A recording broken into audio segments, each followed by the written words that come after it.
Good evening. Good evening. Yeah, that was pretty good. We getting better at this, but that still wasn't very Buck-like.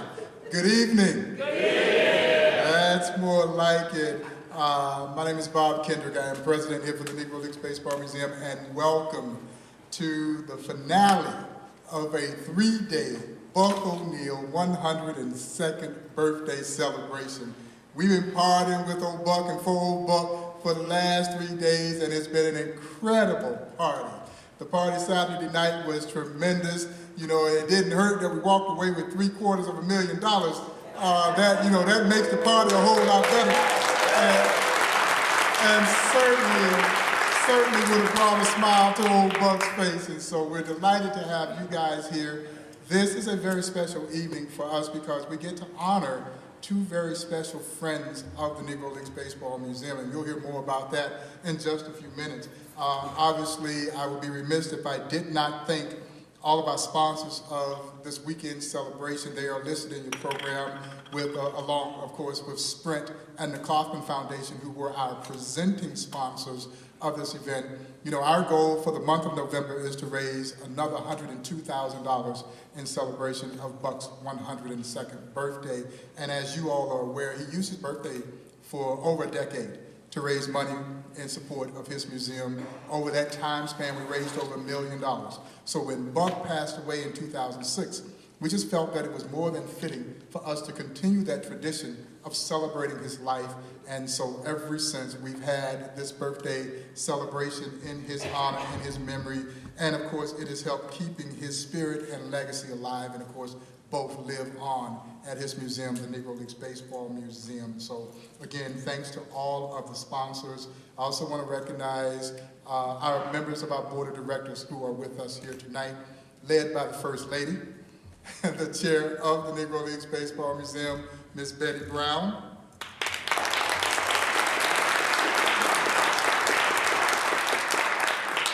Ms. Margot Weatherby.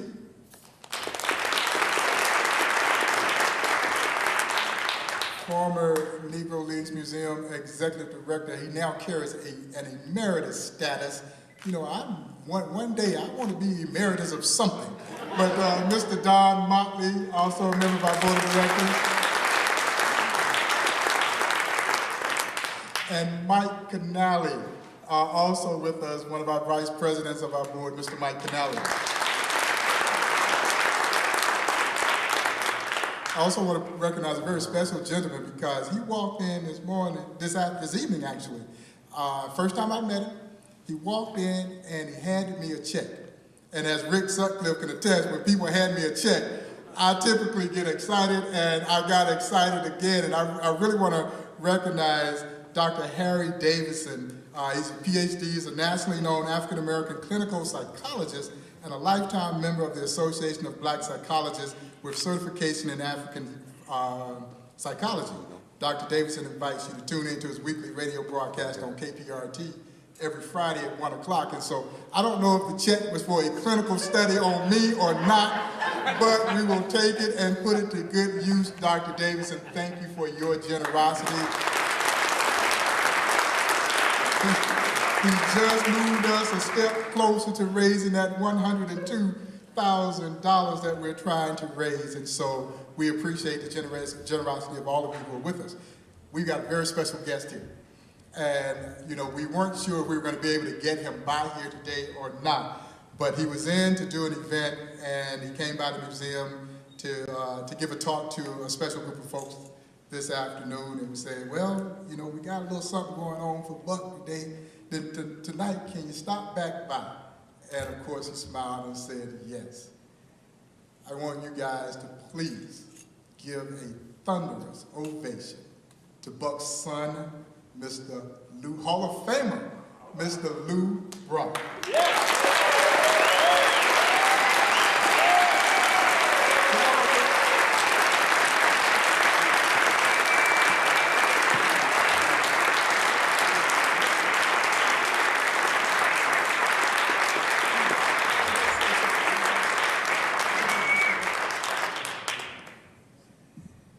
Man, what a treat, what a treat. Ladies and gentlemen, this is a happy moment for me.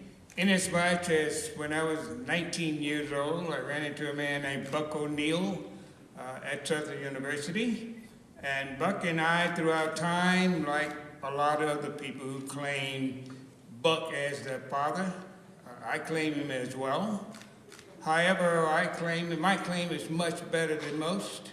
And I say that because when I got to Major League Baseball with the Chicago Cubs, I was a raw kid from Southern University that didn't know very much about the big cities.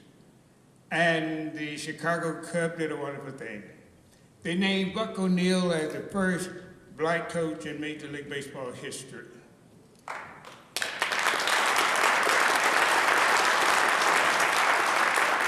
Now, what was significant about that was that Buck and I were roommates.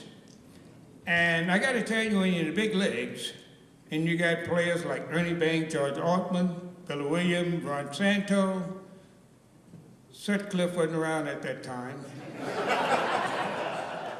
But you had to go to the ballpark every day and listen to them saying things like, "You can't make it without your dad today, huh?" But Buck had a wonderful saying, every time we hit a rut, people in baseball know that when you got a rookie at the plate, the pitcher normally throw, with 2 strikes on you, throw a curveball in the dirt. And we rookies swing at that ball. And only because we don't recognize the curveball. But every time that would happen in Chicago, in the dugout with the Cubs, I would swing at a ball in the dirt, and Buck would meet me at the top step. On the way back, I'm slinging my bat, and those kind of things. And Buck would always say, "If a sucker want to help you, let him help you." And it took me about 3 years to get to what he was talking about. You know, just take the pitch, he's going to walk you. So he was quite an insightful man, and I have one of my sons named after Buck, and Emery is, O'Neill is his name, and today he's an economist over in London, and I think Buck would be proud of it. So thank you very much for the opportunity to stand here and share one special moment about my friend and your friend, our hero, Buck O'Neill.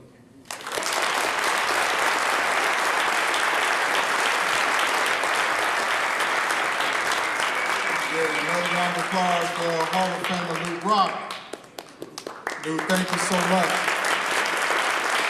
You know, how fitting to be gathered here on November 13th, the actual date of Buck's 102nd birthday, and to have Lou Brock in the audience with us. He loved Lou dearly, and I was teasing Lou earlier.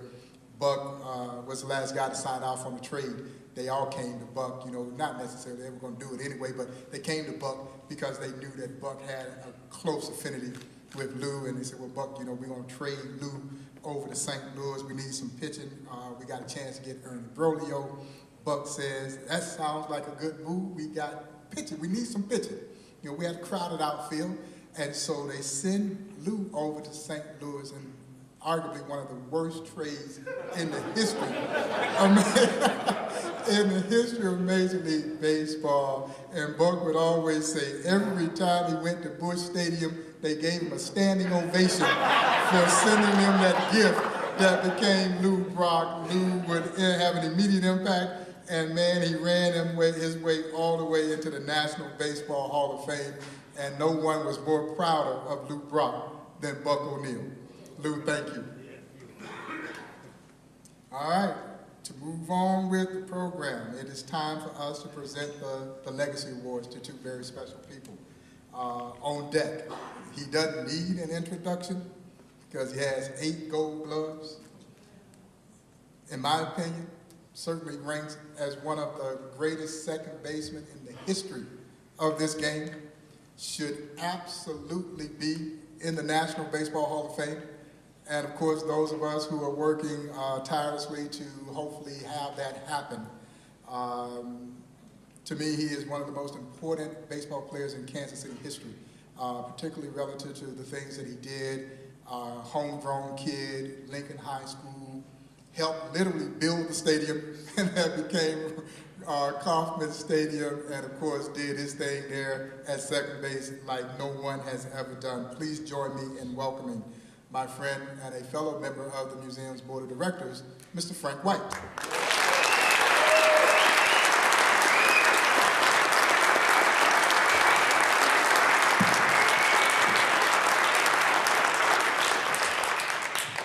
Good evening, everybody. Good evening. Lou, awful nice to see you again. Thank you. I want to thank everybody for coming out tonight to help celebrate Buck's 102nd birthday. And like Lou, we have a lot of memories of Buck and the good things that he did for us as players. But tonight, I'm here for another reason, and that is to present the Buck O'Neil Legacy Award. And it is with great pleasure that I present this, the first of two Buck O'Neil Legacy Awards, to a man who is a pillar in the greater Kansas City community. Bob Page joined the University of Kansas Hospital in 1996 as Vice President of Organizational Improvement and later served as Chief Operating Officer. He was named President and CEO in 2007. Under Bob's leadership, the University of Kansas Hospital is widely regarded as one of the top academic medical centers in the country. He has guided the hospital in bringing together outstanding patient care, leading-edge research, and healthcare education to benefit patients and the Kansas City community. With Bob at the helm, the hospital has received magnet recognition and has been named in U.S. News and World Report's Best Hospitals list 2011-2012. Those same leadership qualities are greatly impacting the Kansas City philanthropic community. It is also fitting that Bob will receive the Buck O'Neil Award on the day of Buck's 102nd birthday. You see, Bob is a lifelong Cubs fan. But we will forgive him and Lou and Rick and all those guys tonight but they're in that other league. But we won't hold that against them. Of course, you know, Buck joined the Cubs as a scout in 1955 and broke barriers, becoming the first black coach with the Cubs in 1962. Bob's dedication to the Negro Baseball Museum, or affectionately the house that Buck built, has been instrumental in the museum's success. He's a tireless advocate, and through his leadership, the hospital has been an ongoing partner of various museum programs and events, as well as giving his time and personal resources. Bob took a starting role as honorary co-chair of the museum's All-Star Game celebration last year and helped the museum raise more than $500,000 from the Midsummer Classic.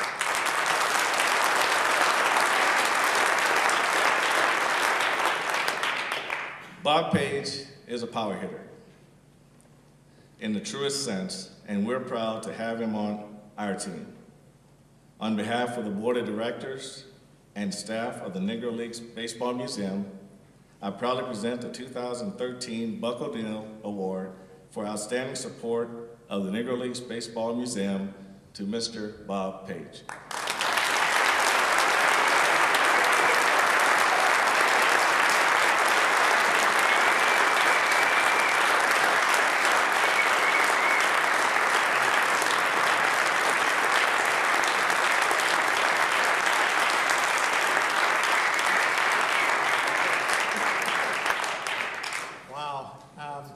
You know, I have to admit to everybody that when I first got the call from Bob, I was pretty sure he dialed the wrong number.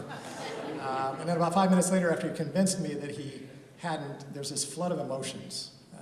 I got to tell you, I'm a lifelong Cub fan, lifelong baseball fan, and I was humbled, I was honored, and to receive an award in Buck O'Neil's honor is just hard to describe. I was not one of those people who got a chance to know Buck.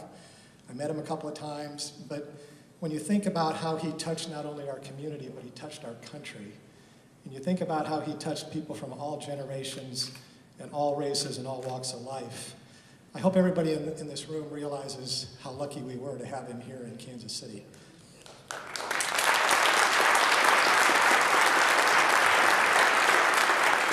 And as a 56-year-old long-suffering Cubs fan, it's an honor to go in with Rick Sutcliffe. to receive this award tonight. At the ripe age of 12, I lived through the 1969 Cubs, and we all know that story. And then as a 27-year-old, my daughter was born in August, and it so happened that then you had paternity leave, and I had 1 week, and it happened to coincide when the Cubs were playing the Padres for the NLCS. And we all know how that ended up as well, but it was just an honor, Rick, to watch you pitch, and then I got to know you at fantasy camp. I try to play baseball out of fantasy camp, 1 week a year, and Rick was my coach 1 year, and not only is he a great athlete, but he's just a great individual. So Rick, it's an honor to go in with you tonight as well. As far as some karma, if you've ever been in my office, I have jerseys that hang in my office, and I have a picture. And it's really interesting because I have a jersey signed by Rick, and I have a jersey signed by Buck O'Neill, and I have a picture in my office that has Lou Brock, Buck O'Neill, and Ernie Banks. And so I think there might have been some karma tonight. And as I was looking up some materials, I looked at a magazine article, and there was a quote in there from Buck that said he was going down to visit some doctors at the University of Kansas Medical Center because these guys were studying Alzheimer's, and he wanted to know how in the world he had such a great memory. So we do have some connections. Finally, as far as the museum goes, I also hope everybody in the room realizes what a gem we have here in Kansas City. I tell everybody I know that this is not a baseball museum. It's an American history museum. And if you walk through the museum, I believe you'll learn more about our country than you learn about baseball. And if you get a chance to do it, Bob Kendrick, it's a religious experience. I tell you, people ask me all the time, how do we get connected to the museum? It's real easy. Just come down to 18th and Vine. Take a walk, and you'll never, ever feel disconnected again. So I want to thank everybody here, all my friends that came out tonight. I want to thank you all for coming down here. I still don't believe I deserve this award, but I will accept it on behalf of all baseball fans who dream of a moment like this. So thank you very much.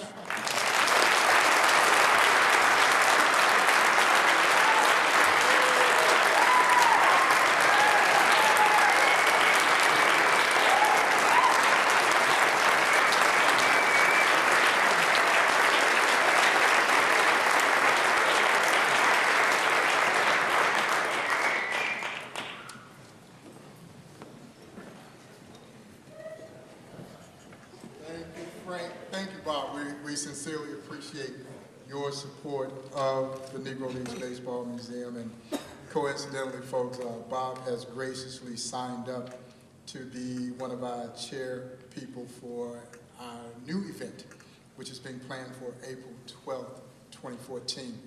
And it's called the Hall of Game, G-A-M-E.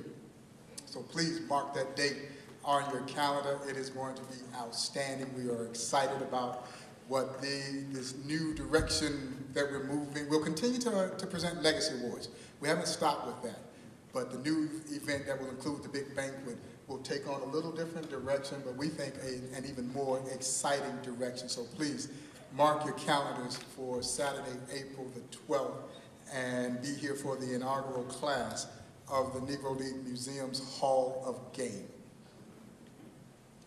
I get the, is it distinguished or dubious? I'm not sure which. Honor of presenting this next award to a very, very special person. And I wrote this stuff down, and I usually don't write stuff, and honestly, I don't really like reading from the script, but I do want to read a little bit of this. And there's really not much that Rick Sutcliffe hasn't done in the game of baseball. At age 18, he was drafted in the first round of the 1974 draft by the Los Angeles Dodgers, and had a wonderful love-hate relationship with Tommy Lasorda. That's a whole nother story. We'll talk about that at some other time. He worked his way to the show, and in 1979 won Rookie of the Year honors. There's a long list of accomplishments for Rick Sutcliffe. As I mentioned, Rookie of the Year in 1979 for the Los Angeles Dodgers. Three-time All-Star in 1983, 87, and 1989. National League Cy Young Award winner in 1984 with the Chicago Cubs. 1987 National League Comeback Player of the Year. 1992 AL Comeback Player of the Year. and a list of other things. He was a 1987 Roberto Clemente Award winner, which is given to the Major League Baseball player who best exemplifies the game of baseball, sportsmanship, community involvement, and contribution to his team. Without question, Sut is a winner in every sense of the word. Strong, conscientious, proud, and determined are all words that aptly describe the Independence native and Van Horn High School grad. To say that Buck O'Neil loved Rick Sutcliffe would be an understatement. Like all of us, he enjoyed watching Sut play. He loved the way he competed. But more importantly, Buck admired the man that Rick Sutcliffe became. He admired the man who never forgot his roots, a man who understands and embraces the meaning of community. For me, the word I use to best describe Sut is friend. He's been a friend to the Negro Leagues Baseball Museum for years, joining Buck to preach the gospel and virtues of the Negro Leagues and this museum to any and everyone who would listen. The museum could not have a better advocate or a stronger supporter. I'm proud to call him friend too. For me personally, I feel extremely blessed to have had friends like the late, great Buck O'Neil, the late Larry Stewart, Ollie Gates, and Rick Sutcliffe. It is with great pride that on behalf of our board and our staff, Rick, I present you with the 2013 Buck O'Neil Legacy Award for outstanding support of the Negro Leagues Baseball Museum.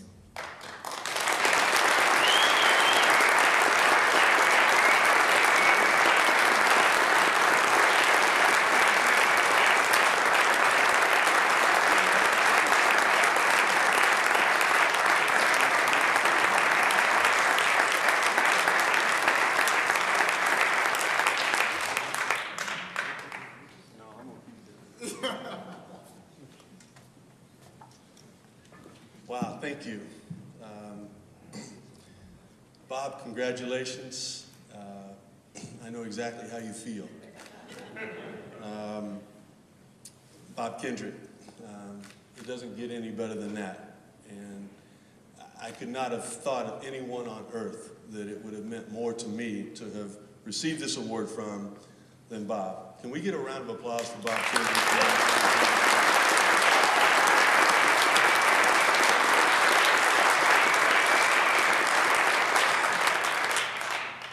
Buck O'Neil, huh?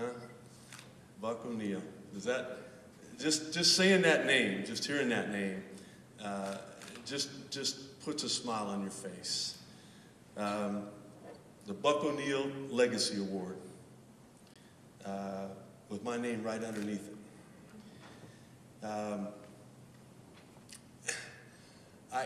There's a separation to this award unlike anything that's ever happened in my life. Lou, you can understand this. As Bob said, in 1979, I received the Jackie Robinson Rookie of the Year Award. I never met the man. I never had an opportunity to shake Jackie Robinson's hand. In 1984, I was voted the best pitcher in the National League unanimously. I was given the Cy Young Award. I never even saw the delivery of Cy Young. I have no clue. Again, never had an opportunity to meet the man. I didn't think anything would ever top what happened in 1987.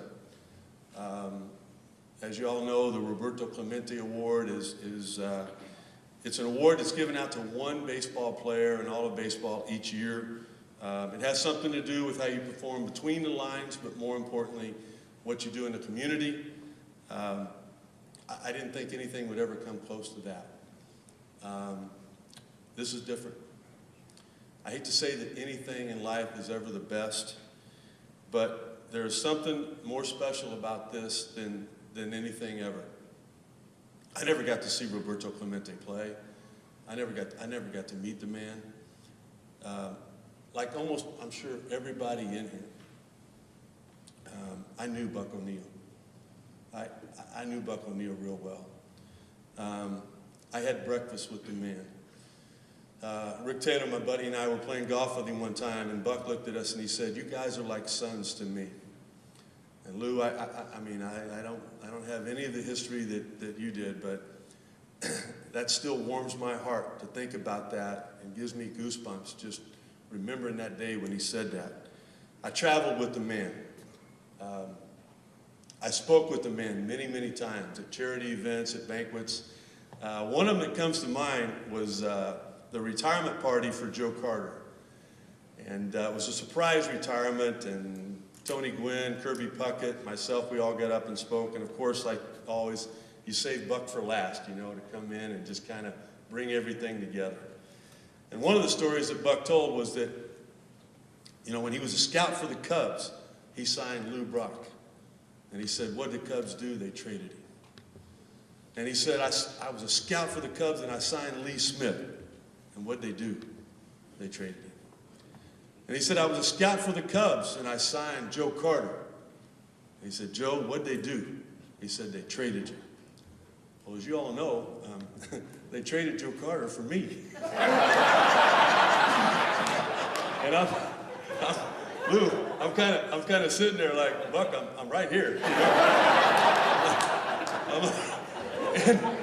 And as only Buck could do, and as he always did, he kind of let his words just kind of resonate, if you will, whatever that means, on the crowd. And as it came down, he looked over to Joe and he said, Joe, I got to tell you though, they got a hell of a right-hander for you. And I mean, I don't know if I've ever received a better compliment than that. I don't know if anything will ever top that. I know one thing, for me, in my heart, nothing will ever top this.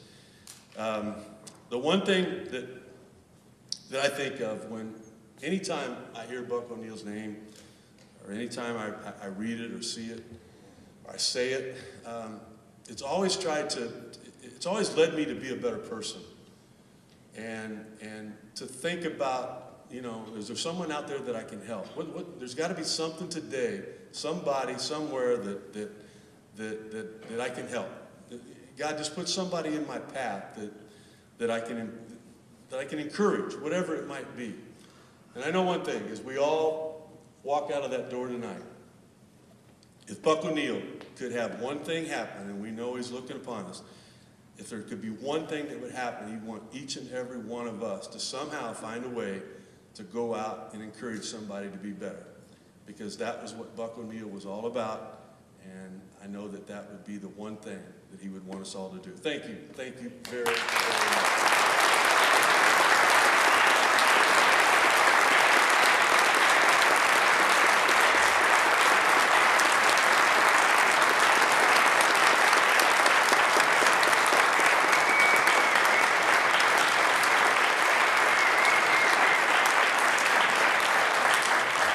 Again, Rick, Bob, on behalf of our team, our board, congratulations on a well-deserved honor. We greatly appreciate the support, the guidance, and the leadership that you guys are bringing as we continue to help Buck's Museum grow to become as great a museum as we can possibly make it. And so I tell people all the time, for those of you who are supporting this museum, you're not only saving history, you're making history.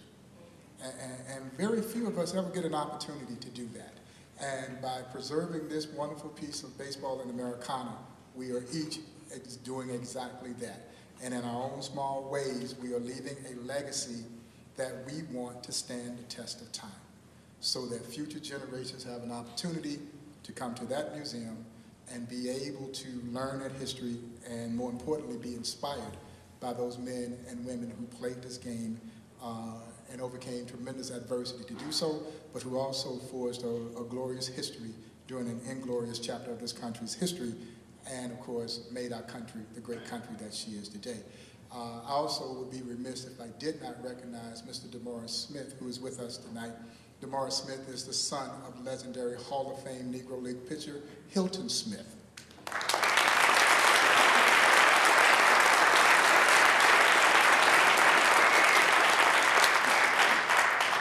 Okay, it is now my pleasure to introduce a very talented young man who was also very inspired by Buck O'Neill. So much so that he created a one-man play. Sati Word is an actor, playwright out of Chicago. He grew up on the South Side and is now in his 14th season in professional theater. His last credit was August Wilson's The Piano Lesson at St. Petersburg, Florida's American Stage Theater. For the past 6 years, he's worked exclusively as a company member of the Mayat Production Association of African-Centered Theater. The self-written one-man show called Baseball Music, The Sweetest Sound is directed by Chuck Smith and produced by Legacy Creative Arts. It's about the life of course, the Negro League legend, Buck O'Neil. And it has had 3 very successful runs in Chicago, and of course was most recently featured at the August Wilson Center for the Arts in Pittsburgh. Word has many theatrical and on-camera credits, including feature-length films, television pilots, local commercials, and voiceover ads. Please join me in welcoming for a Kansas City performance of Baseball Music, The Sweetest Sound, Mr. Sati Word.